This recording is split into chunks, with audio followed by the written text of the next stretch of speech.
Okay. Now we're live? Okay. Hello everyone, I'm Drunvalo Mельхиседек, and this is Questions and Answers. And we have today a group from South America that we're going to ask questions only from this one group. This is a new thing we've done. We've never done this before, and I think it's going to be kind of interesting and fun at the same time. So the first question is from Liliana, I think. Liliana, are you there? Hola. Yeah. Buenos días. Hola. Un gusto saludarte. Y mi pregunta es, ocurrida la ascensión, ¿cómo viviremos en esta nueva dimensión? ¿Cómo será el lugar en el que viviremos? ¿Tendremos que trabajar? ¿Cómo nos relacionaremos con el resto?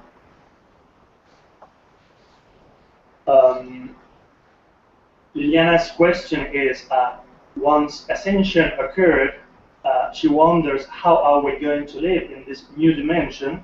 How is going to be the place we are going to live in? Shall we have to work? How are we going to get related to other people, etc.? Okay. The next dimension is very similar to this one. There's a lot of similarities. We have a mommy and a daddy. We have bodies, though the bodies are primarily just energy. There's no mass in them hardly at all, where these bodies in the third dimension are almost solid mass and very little energy.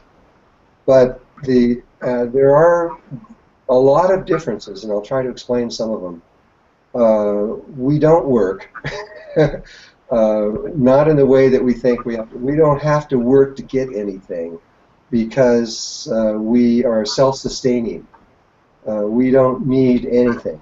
We live on prana, on light, and not with money and all those kinds of things. And so we don't. None of that is there. But yes, all of your family, friends, and everything, you're going to still know them there, unless for some reason you don't want to. But that's how that works. Let me just look at this for a second. Life is different in a lot of ways. Our capabilities are extraordinary compared to where we are here now. I mean, anything that we want, no matter what it is, we just imagine it, and it happens instantaneously in front of us. So we don't have, so there's no lack, and there's no illness, there's no sickness, and there's no death anymore. So it changes the whole program of life, of how we are. It's so much easier, and it's so much more interesting. The dimensional levels are. They are stages of evolution. Evolution began on dimension 1, we went to 2, then 3, then 4, and each time we switch, we make a huge jump in who we are. When we go into the 5th dimension, we no longer have bodies. We are formless, and we become the universe, which is a whole different way of perceiving everything, because we are the universe now, we just don't know it. And it is enormously different. So I hope that, is there any specific other question around that you need to know? Give me a second.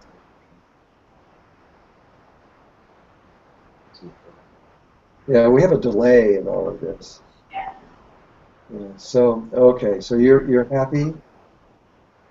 Release? Yes, okay. All right.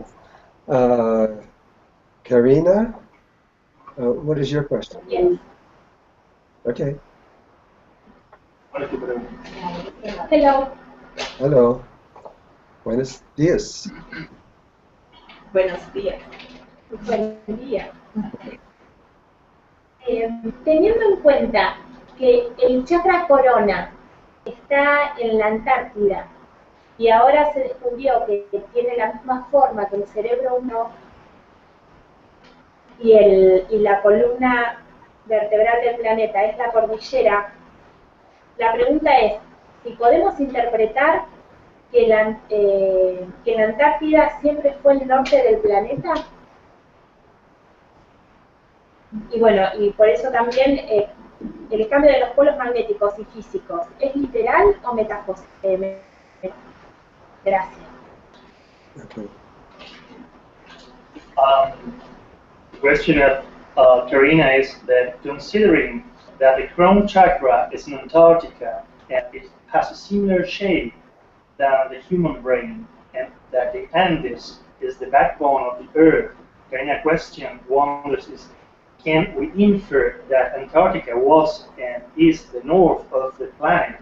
That's why she also asks you, is the change of the magnetic and the physical poles of the Earth literal or metaphorical? Maybe it was always north and we're not able to perceive it. Okay, this is a very complex question, and I'll do the best I can.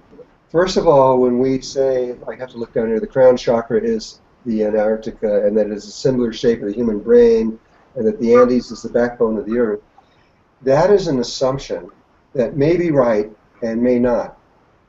Actually, if you go into Russia, they would tell you something very similar, but in Russia.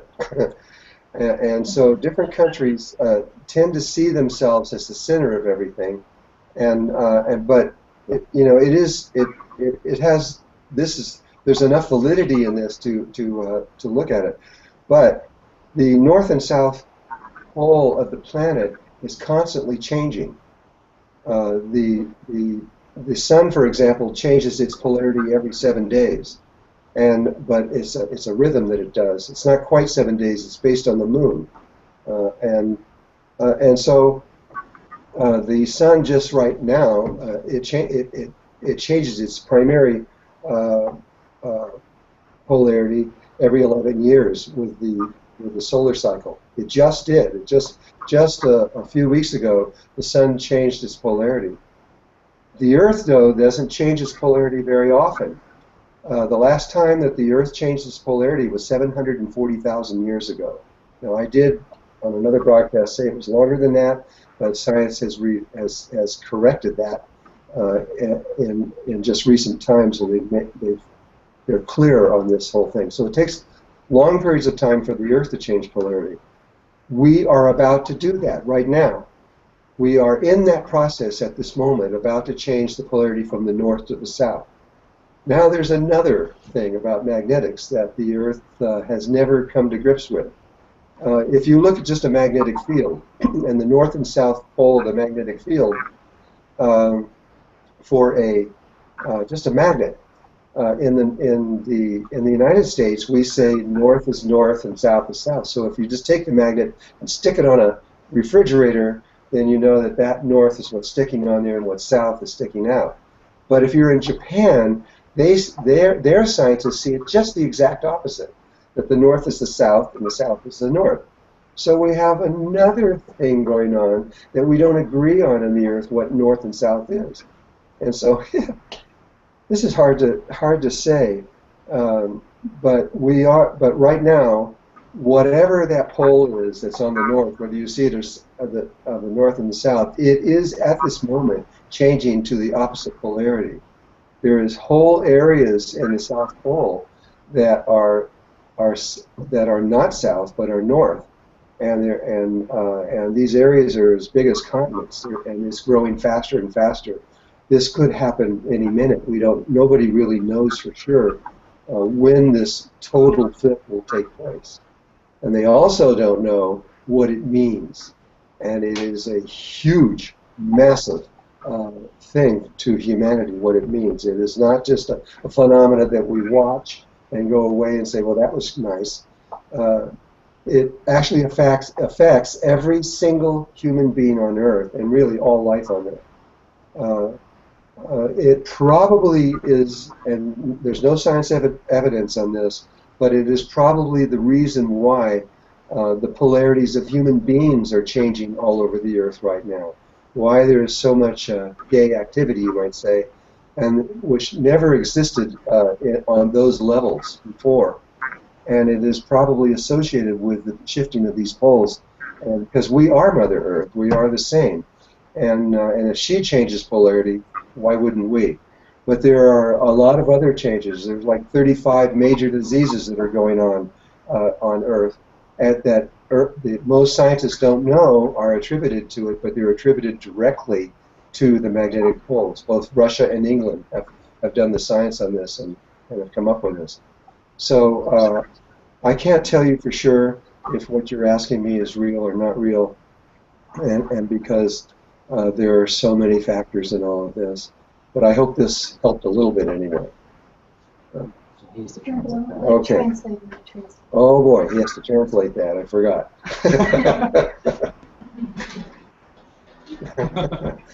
If you want help, just ask me.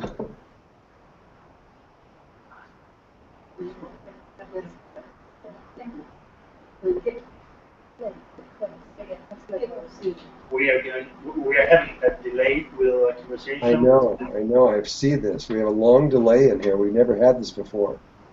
Okay. Google is changing their rules about every 10 days. And we're trying to keep up with it. It's hard. We're going to translate later. Okay. So go ahead. Can you do it? Can you translate that? Yeah, right now? Yeah. Okay. Well, maybe it went across in English, right? So we don't have to. Yeah, you can do it. You can do that later because it'll be okay. All right, Florencia. Yeah. Okay, what's your question? Hi, Drumbalo. My question is, durante el curso de cambio de polaridad del planeta y durante los días, horas, el tiempo de oscuridad, usted recomienda centrarnos en el pequeño espacio del corazón, concentrarnos en nuestro Merkaba y realizar el proceso de transición a la cuarta dimensión de esta manera, sin preocuparnos por el entorno, sin tener miedo. Pero mi pregunta es, ¿cómo puedo yo concentrarme en eso si lo primero que pienso es en mi familia y querer ir a estar con ellos y no concentrarme en mí? Gracias. Yeah, I understand. This question has come up hundreds of times in our workshops.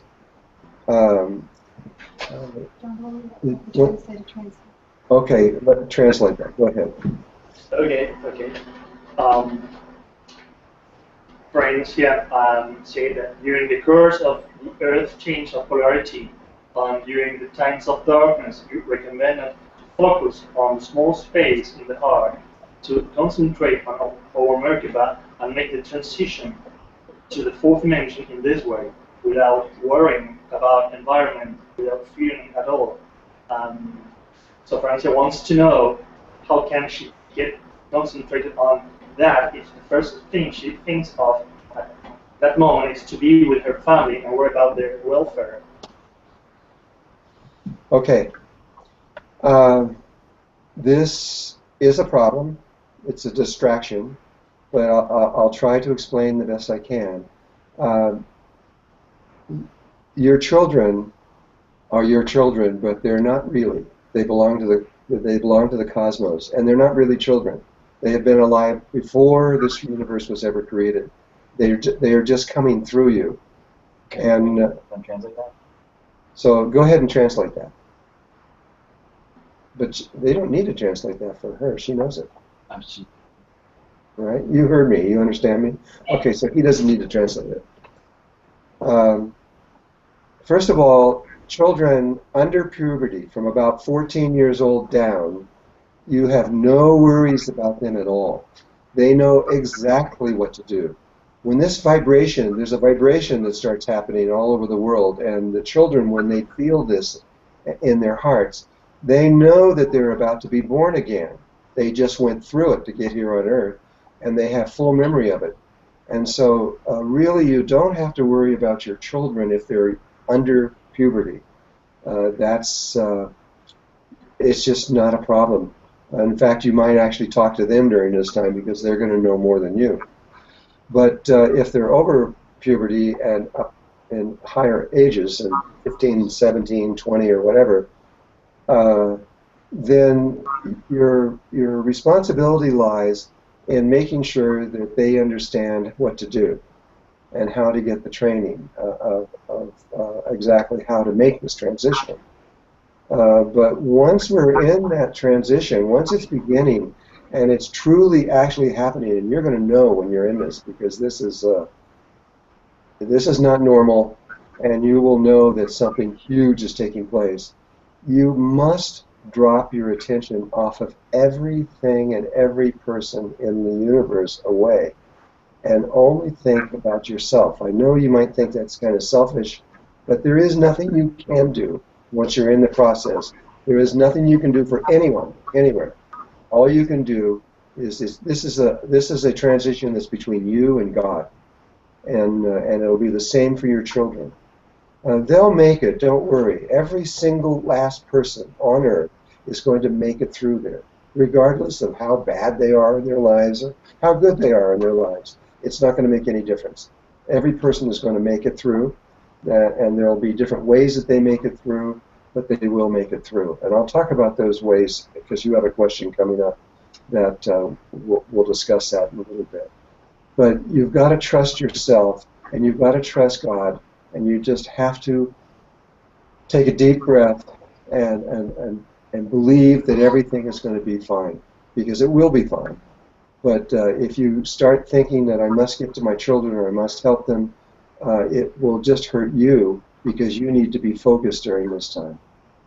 So that's the answer for that question. Yes, thanks. Okay. The next person is Daniela. Hola, hola Drumbalo. Hola. Te amo mucho. Bueno, hablando de la ascensión, en un video tuyo recientemente dijiste que nosotros moríamos físicamente y pasábamos a la cuarta dimensión automáticamente.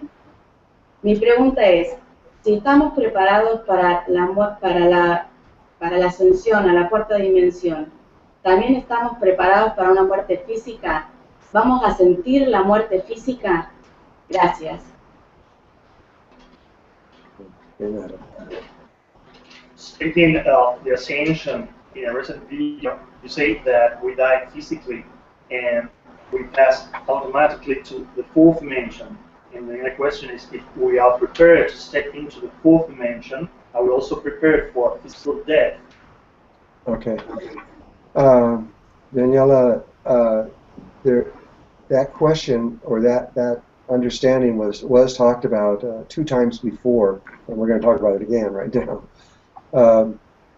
You may die physically, but you may not. It depends. There's 3 ways right now that you can pass through to the other levels of existence, and that is that you can go through ascension, which is what is the ATIH, Awakening Illuminated Heart.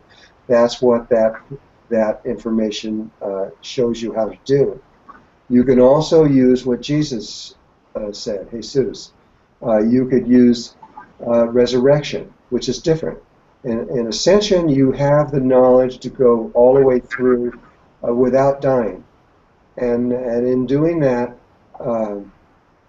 you simply disappear. Just poof, you're gone. There's no dramatic sounds or anything or ball of light or anything. You just disappear, and you are now passing through into the next level of existence.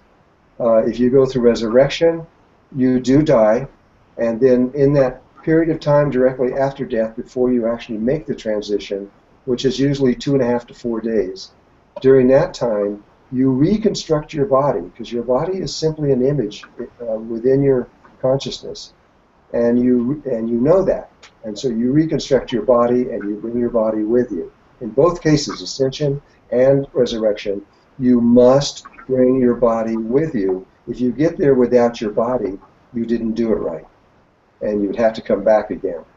But you guys will do it right because you know what you're doing. And but you have to bring your body with you. And the other option is that you just die, which is what almost everybody on Earth is going to do. They're just going to die, and it's no different than any other death, really. It's just we're all going to die anyway, so it doesn't really matter. Only this time it'll be different because it has been set up in a different way. The Great White Brotherhood was created just prior to our DNA being born on Earth. That was about 220,000 years ago. And Ediniah Melchizedek, my great-great-great-great-great-grandfather, was the one who set this whole thing up. And in there are 72 orders. Each one has a different purpose, and it comes in and out of existence in a different pattern. But so the first order is Alpha and Omega, Order of Melchizedek, and the last order is the Brotherhood of the Seven Rays, and that is in Bolivia. And that one was set up in that place because that's where the primary activity is going to be coming from at this time, because that's where now the Kundalini is just a little ways away from there in Chile, and the energy is very strong.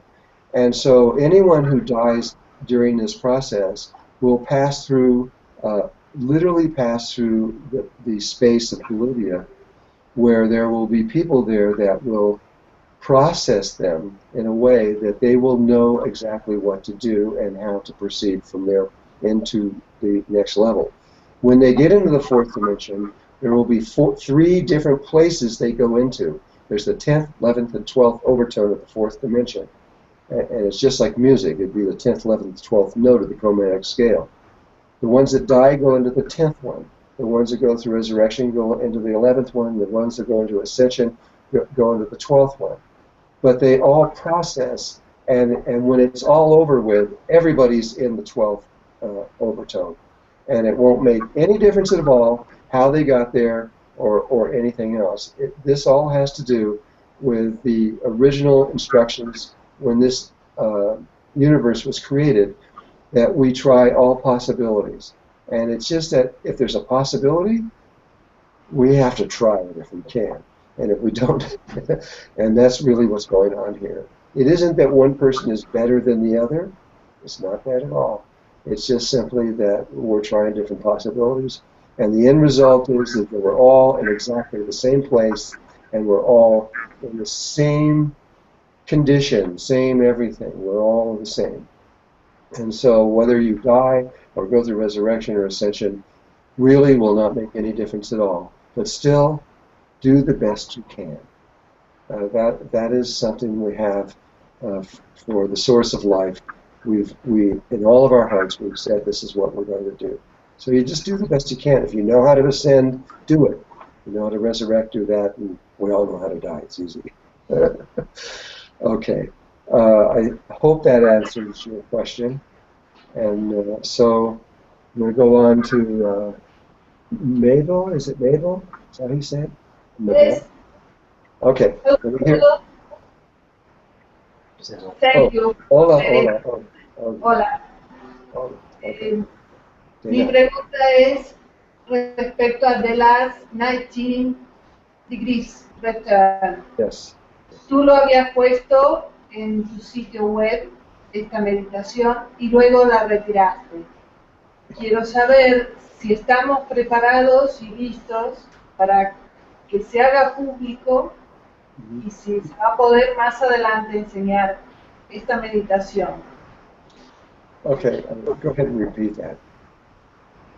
In consideration to the last 19 degrees turn or 18th breathing, which has been published on your website, Mabel wants to know if you can make that information public and available again to everyone, and will teachers be able to impart it in their workshops? Okay. We're asking you not to do that, and here's why. First of all, you're suggesting that we give it to the entire world, but the entire world can't use that information. Only people that can use that information are those that understand ascension.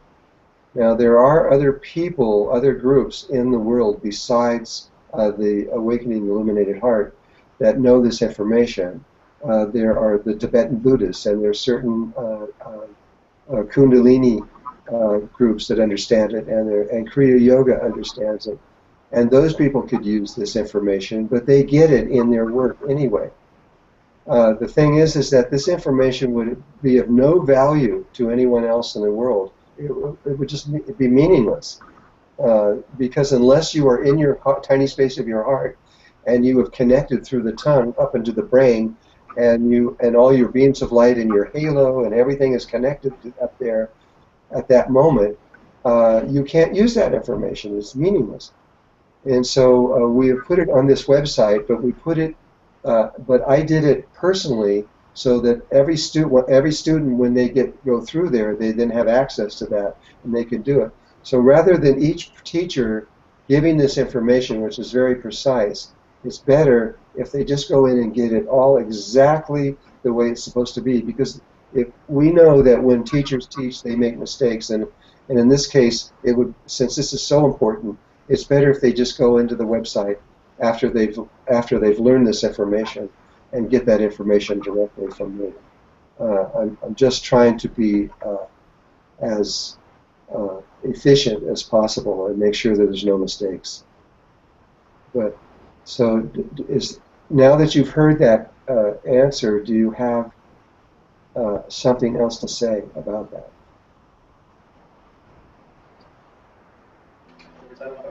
Sí, yo le digo que entiendo la responsabilidad. She understands the responsibility of it, Pero mi pregunta es porque ha habido estudiantes que yendo but her question is that there's been some students that going into del pequeño espacio del corazón from the small space in the heart, han tenido la experiencia de que su ser le ha mostrado el otro they have pequeño had the espacio. experience that the superior being have shown them that space, other space.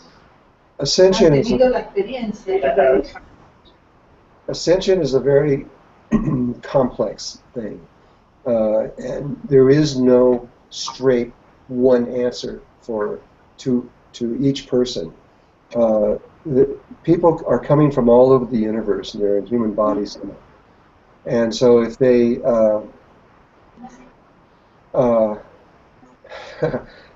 this is hard to answer, really. If they try to, one person may be a very advanced soul, and they may come in here and they're very advanced, and they get your information, and they very quickly go through everything because they're so advanced they know exactly what to do. You can't hear me? Is that what it is? No. You know what happens with the sound? Okay, let me figure out the sound. We are having some trouble Now can you here. hear me? We cannot hear you. Can you hear me now?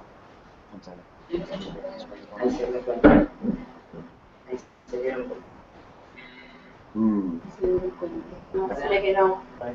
We cannot hear you. We can't. Yes, I hear that you can't hear me. We do not hear you. We know that. We don't know why. Can you hear us? Yes, but you can't hear me say yes. Ay, che, no me deja. No, no puedo. Is it working now? Can you hear me now? Yes? See?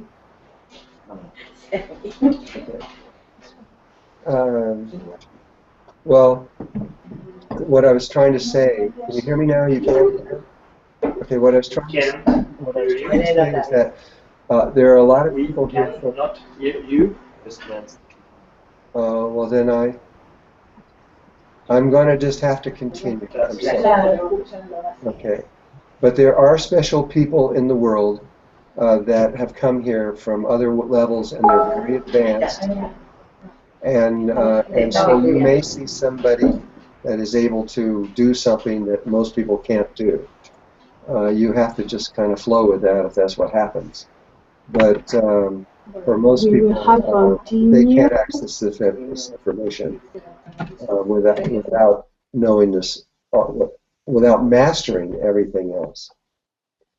And so I don't know what to do. Have we lost the sound completely? It's not on our end. Oh, it's on their end? Yeah, I'm not sure. We can't even communicate with them. We believe it's on your end, not on ours. It's the rest of that. So we're going to have to conclude this now. I'm sorry, there was one more question, but we can't get through to you. We don't know why. Google. We had the same problem last time where we had a Google thing and they changed all the rules and then we couldn't function very well. Let's see. I think it has to do with the internet connection. Would you like to wrap or read the last question?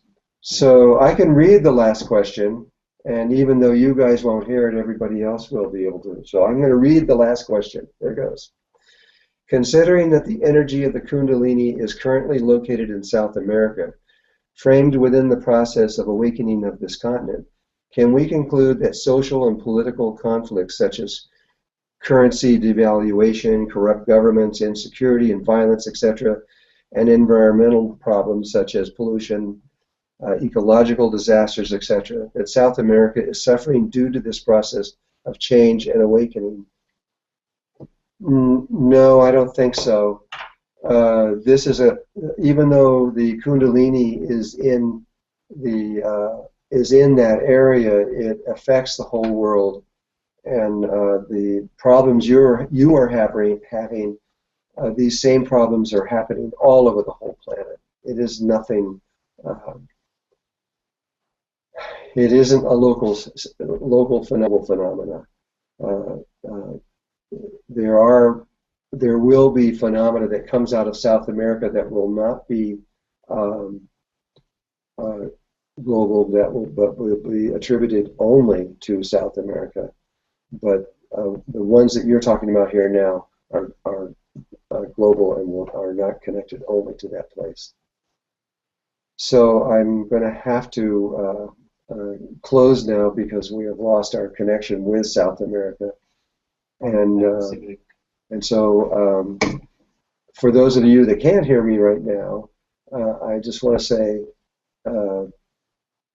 I hope you, we're going to give a live broadcast of the Awakening Illuminated Heart beginning February 10th through the 14th, I believe it is. And we will be broadcasting live to anyone in the world that wants to connect into us. So if you do want to connect in, go to drumbalo.net and you will be able to find how to connect into us so that you can see this. This is the first time we've ever done it. It's a test situation. We're not doing it with a large group. There's only a couple hundred people or so. But we will be doing it again in April, where you will be able to see the entire workshop one more time. So we're closing now, and thank you, everyone. I hope this helped you.